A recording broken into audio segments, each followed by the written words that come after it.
evening. Welcome to Tea with Fee, and we're live at 5 again. Thank you very much for all my lovely subscribers for making that possible. So I have got myself a nice cup of tea and we're going to have a quick catch up today. So I hope that you will enjoy this little catch up that we're going to have. Just let me talk to you about my cup for a minute actually. So it says make it so on it, and that's just a stock image from the internet. And interestingly, and I know I talk about this a lot, but being left-handed, you can't see the image, it's on this side. But anyway, that wasn't what I was going to tell you. What I was going to tell you was that was my first logo. So when I set up Make It So, I'm not quite even sure how long ago it was, I set up Make It So probably about 12 years ago, I think, because I got a sewing machine for my Christmas, and I decided to set up a page to put photos in for the things that I had made, and that's where Make It So came from. So I thought I would be like, I'd make a logo and stuff like that. I had no intentions, or I didn't realise at that point that it was going to become an actual thing, but that was what my first logo was. And I think I got it possibly off, I mean, the cup was, I think, bought off Vistaprint. So I think I must have put it into Vistaprint or something. But yeah, so I've still got it. So yeah, I just haven't looked at that for a while and remembered the history of it. So anyway, hi, I'm Fee. This is Make It So HQ. And you are watching Tea with Fee. And it was live at 5. And if you're watching it on replay, I thank you very much for watching it on replay. So today, I've got a couple of things I want to talk to you about, but the title of Tea with Fee this week was Stash, so let's talk about that first.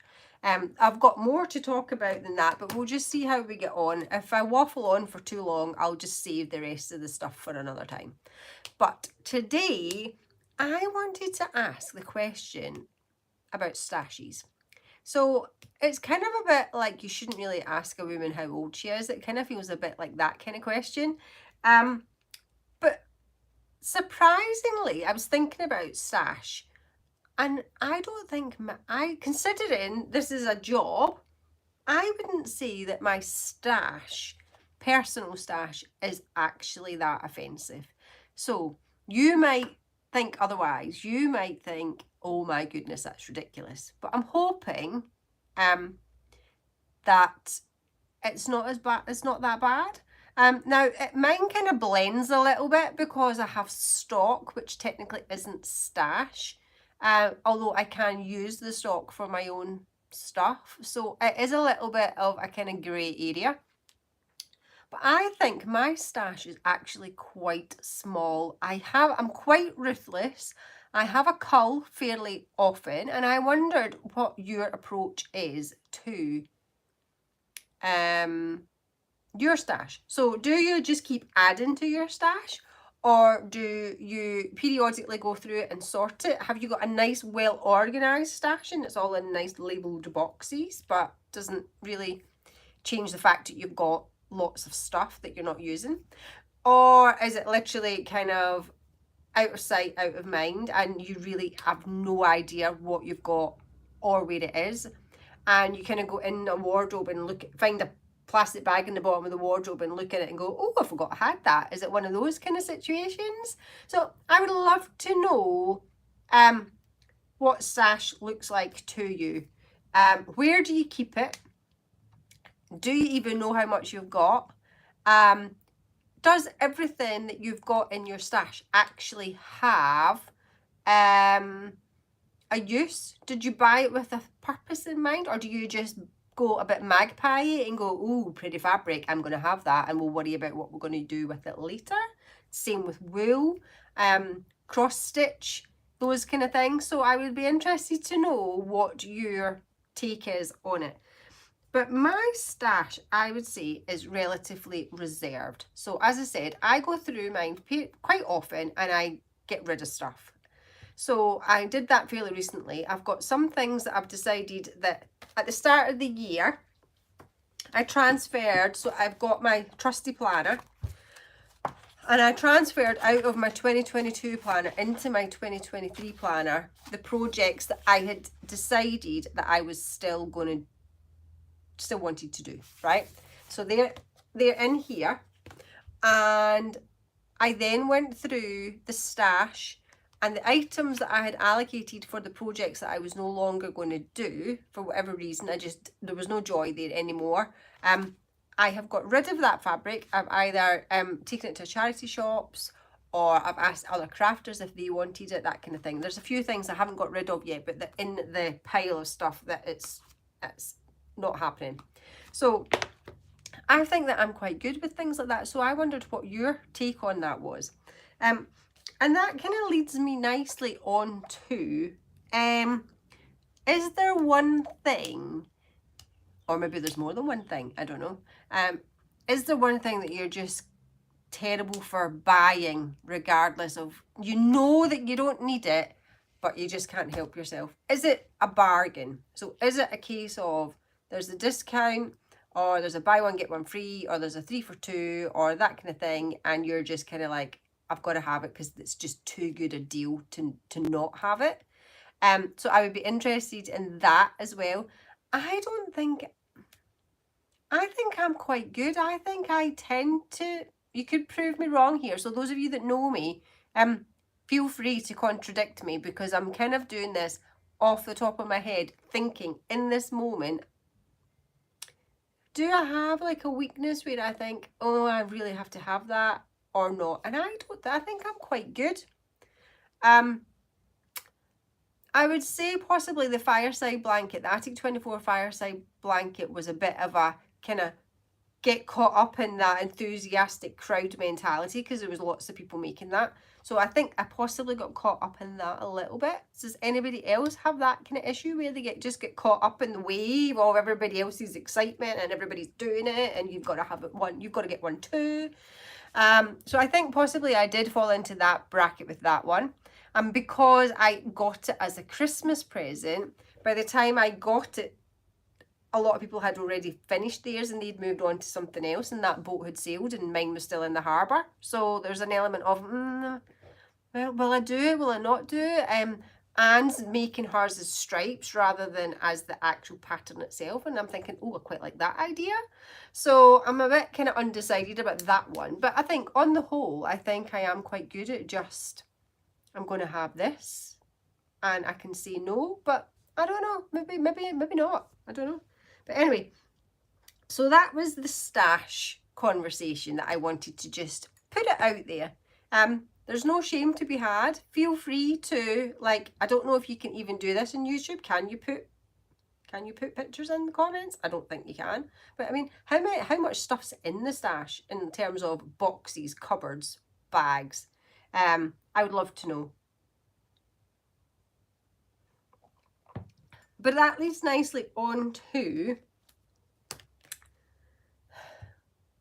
things in the stash. So there is stash items, and there are also works in progress, unfinished items, projects to be started. Do you class them as the same thing, or are they different things? So I'm trying to work my way through my stash and my unfinished projects, and one of the ones that I have actually finished a make this week, so I am super excited, and the blue lady is finished and she is here. Look at that, she's done. And my friend Corin told me I had to make sure that I put my initials on it somewhere, so my initials are in the corner here with 23, which is the year that I finished it. Now unfortunately, I don't actually know when I started it, but it was a long time ago. But the point is, it's finished. So I am delighted about that. And I have now moved on to another cross stitch, which I talked about last week because I was trying out the stand for it. So that's kind of like my portable project to take down to Crafternoon Tea. But I've kind of, last weekend, I had a selfish sewing weekend because I was home alone. And I started making, this is going to be a long-term project and not a sit and watch the telly project, so it will take as long as it takes. But I'm making this quilt, and it's called, if I can find the page, the Buttercup Basic Quilt by Tilda. And it's a free pattern and it's really cute. And my criteria is I'm using stuff that I have. I'm not buying anything. And I did have, to be fair, I did have quite a lot of these fabrics because I get Tilda fabrics for stock for the shop and for the boxes. So I did have quite a lot of the fabrics in. But this is my kind of like mindful project. And I'm going to talk to you about that in a minute.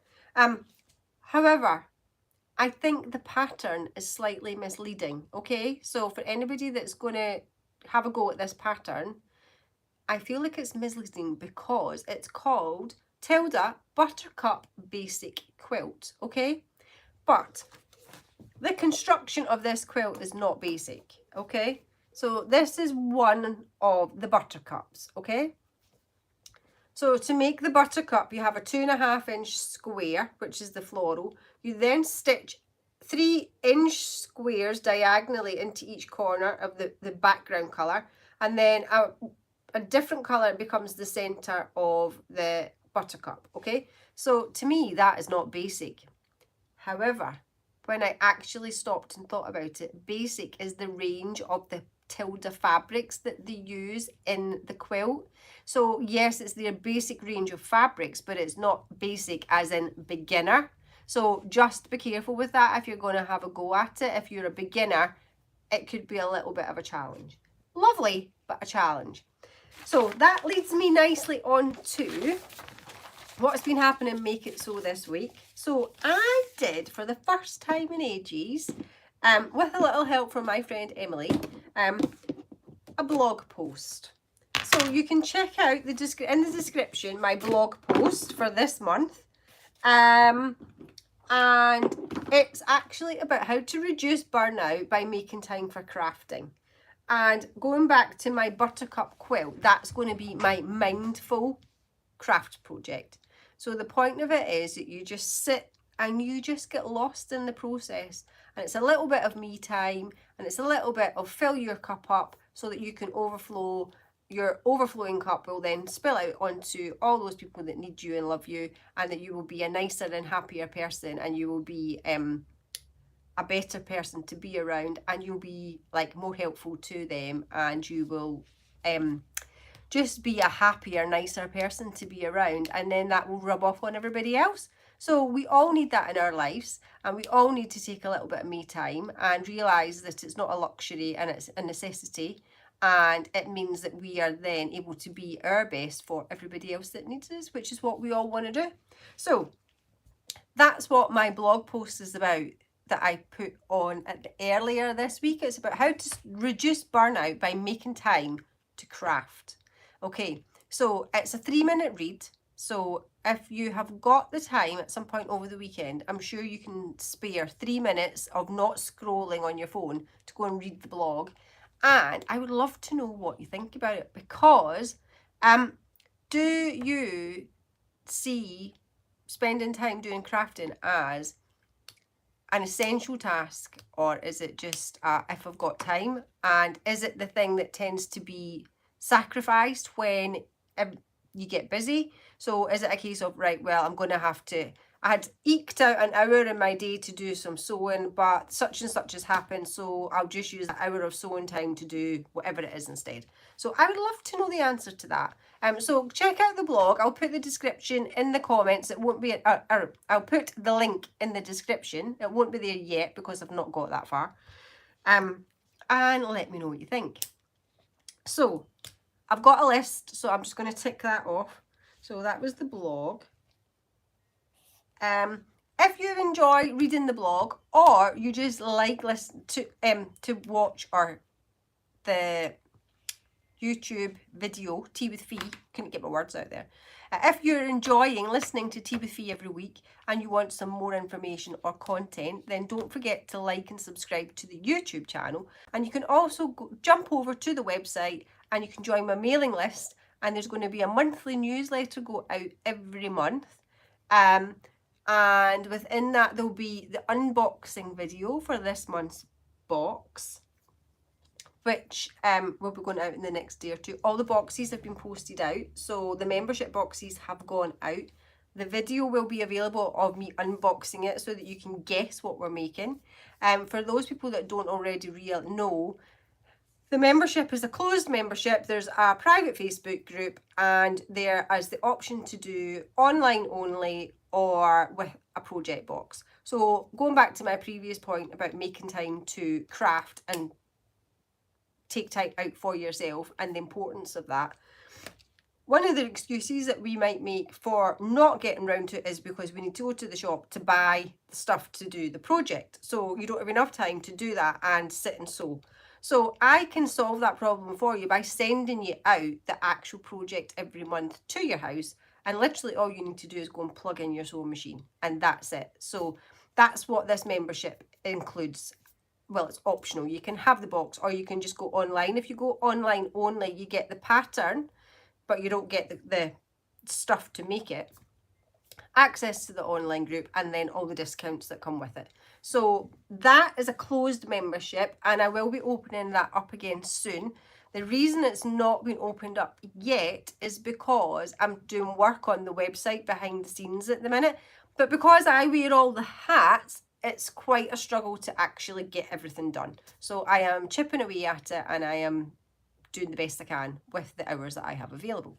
So if you think that the website or the membership, is something that you'd be interested in, if you look in the description after, I'll put a link to the website in the description, and it talks you through what's included in the membership, and there's a box at the bottom to join the wait list for the membership. So that's included. And if you join the newsletter, you'll get like the unboxing videos sent to you, and just a general chit chat about what's been happening this month. Last month's box was to make one of these drawstring bags, and as you can see, it's got a plastic window in it. So that was last month's box, and the pattern is available to buy independently from the 1st of May. So the pattern is exclusive to the box members, the box buyers, for the first month, and then the following month it's available on the website. So this will be available on my website from Monday to make this bag. And from sewing this week, I'll just run through it at the minute because that's quite a good add-in. Some of the things that got finished this week. So Kaz made one of these out of last month's box. So she gets the box every month, and she made this and finished it on Tuesday, which looked amazing. Different fabric, but because I'm live, I can't fling up the pictures like I do when I record it. So this is my version of it. So she made that and finished it. Lynn finished her tote bag, and again, this panel is available on the website to buy. And that was the previous month or a couple of months ago as box pattern. So that was in one of the boxes. I still have some panels left, so if you think that's something you would like to buy, the boxes are available to buy on the website as a standalone box, or you can just buy the panel. It's up to you. Nikki finished her graduation bag. So this is mine. Again, because it's live, I can't put a picture up. So, but I just wanted to show you what it was. So Nikki made this. And this is kind of the graduation bag that we make as our last project of the Sew Like a Pro program. So she finished that, and it's all in Harry Potter fabric. These things I put on my stories this week, so you might see them in there if you want to go and have a look on Instagram. And they're also in my highlights under Sew Like a Pro. So if you want to have a look back at any of the things that have been made in the Sew Like a Pro lessons, you'll find them in there. So yeah, Nikki made that. Lynn made the tote bag. Kaz made the drawstring bag, right? If anybody else finished anything, I'm really sorry that I haven't mentioned you. So let me know and I will mention it next week. I've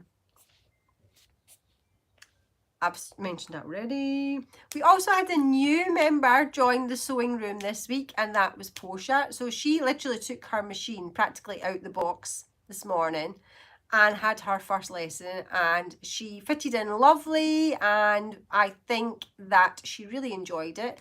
and I'm hoping, well, I'm not hoping, she said she'll be back next week, so that's great. So we will see Portia next week. And that is pretty much it. I think that was quite short and sweet this week. I haven't got anything else to report. It's a bank holiday weekend this weekend though, so that is really useful. And as an added possible bonus, depending on your outlook, if you're a glass half full or a glass half empty person, will depend on what your thoughts are on the fact that it's actually, I think, meant to rain Saturday and Sunday of the bank holiday weekend. So depending on your personality will depend on whether you think that's a good thing or a bad thing. I think, oh well, if it rains, I can sew. So to me, it's like every cloud has a silver lining. So if your excuse for not doing any sewing or crafting this weekend is you don't have enough time, if it rains, it's going to restrict your to-do list of things to do, especially if you're a gardener. So if you're not going to be able to get any gardening done this weekend because it's raining, maybe you can get some crafting time in instead. So just to summarise, thank you so much for watching. If you've watched live or on replay, I really appreciate it. Please subscribe to the YouTube channel. Check out the website for patterns, the blog, the waiting list for the membership if you would like any of those, and get your name on the newsletter mailing list. That would be marvellous. You can follow me on Facebook and on Instagram. If you check on my stories in the highlights under Sew Like a Pro, you'll see all of the makes that people have been making during the actual sewing lessons. The other thing that I was going to say is for any of the people that are in the membership, if you're watching this, I'll put it in the group chat as well. I'm thinking about doing an actual get together where we get together and sew. So if you think that's something you'd be interested in, then let me know.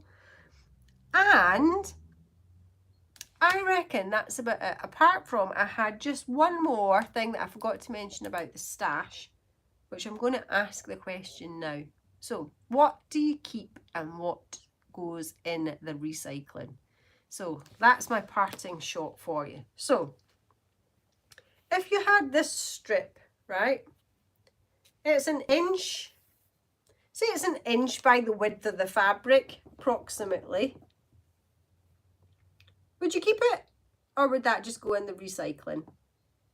Will you use it? I don't know. I'd love to know. Some people would be like, oh, that could come in handy. Other people would just be like, what do I want that for? And it's binned. And likewise with this, would you keep this? So this is 2.5 inches that way and 2 inches of usable pattern that way. Keep it or bin it? Answers on a postcard or in the comments below would be better. Have a fabulous weekend. Comment below on when you plan to craft this weekend, or between now and next Friday would be great. Doesn't need to be over the weekend, but commit today to get some crafting time in. Let me know what it is that you're going to be making. I would love to hear what you're working on, what your challenges are, what your favourite thing is that you've made, what the thing is you're most proud of. I need to know everything. I am your biggest fan. I'm cheering you on, and I just think crafting creates confidence and can totally change your life just like it changed mine. So make sure that you actually fit in some me time to do some crafting this week. So have a brilliant weekend, and I will see you all next week on Tea with Fee. Thank you for watching. Bye.